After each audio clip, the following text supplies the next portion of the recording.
মই কাৰোবাৰ ঘৰত বহি যোগদান কৰিবলৈ নাযাওঁ। যোনে কাৰোবাৰ ঘৰত বহি মণিকূটৰ টকা দিম বুলি মিছা কথা কৈ যোগদান কৰিছিল, তেখেতসকলক আজি বুজাই দিছোঁ যে জাগিৰোড সমষ্টিত ইমান ইজিলি ইলেকশ্যন খেলিব ভৱিষ্যতে নোৱাৰিব। এই যোৱাবাৰ অহংকাৰ কৰা নাই, কোনোবা জিকিছে লাহৰীঘাটৰ ভোটত আৰু ঢিঙৰ ভোটত, ৰূপহীৰ ভোটত কোনোবা জিকিছে, চামগুৰিৰ ভোটত কোনোবা জিকিছে, কিন্তু জাগিৰোডত অতি বেয়াকৈ ধাৰাসায়ী হৈছিল।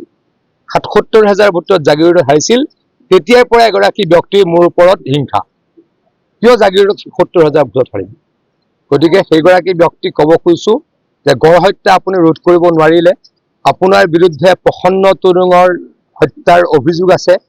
আপোনাৰ দিনত আপুনি যেতিয়া শক্তিমন্ত্ৰী আছিল, আপুনি য'ত হাৰি পেলাই নগাঁৱলৈকে পলাবলৈ বাধ্য হ'ল, সেই মাৰ্ঘেৰিটা সমষ্টিত মই সচক্ষুৰে দেখিছিলোঁ যে ইলেক্ট্ৰিক পোষ্ট নাছিল আপুনি শক্তিমন্ত্ৰী থকাৰ সময়ত, তেতিয়া বাঁহৰ খুঁটা আছিল।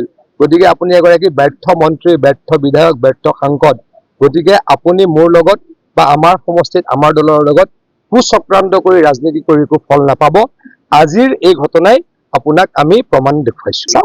মই কোৰ্টত কেছ দিছোঁ, আকৌ দিম, গতিকে চলি থাকিব। কিন্তু প্ৰদ্যুৎ বৰদলৈ ডাঙৰীয়াৰ এটাই কষ্ট, কিয় জাগিৰোডত ৭০,০০০ ভোটত তেখেত হাৰিলে, কিয় জাগিৰোডত কোনো এটা অনুষ্ঠানত তেখেতক নামাতে, কিয় জাগিৰোডত ১,০০০ মানুহলৈ ক'তো এখন মিটিং পাতিব নোৱাৰে, কাৰোবাৰ ঘৰত বহি ২০টা মানুহ ফুচুলাই লৈ যায়, আকৌ আজি আহি আপোনালোকৰ আগত কৈ দিলে যে আমাৰ নামঘৰটোৰ, মন্দিৰটোৰ, মণিকূটটোৰ পইচা দিম বুলি কৈ ফাঁকি মাৰি লৈ গৈছিল।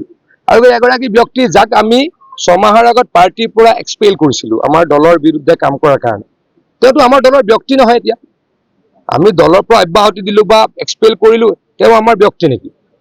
কালিলৈকে যদি পষ্টত থাকিলে হয় তেওঁ বিজেপি হয়। আমি ৬ মাহৰ আগত তেখেতক আমাৰ দলৰ পৰা অব্যাহতি দিছোঁ।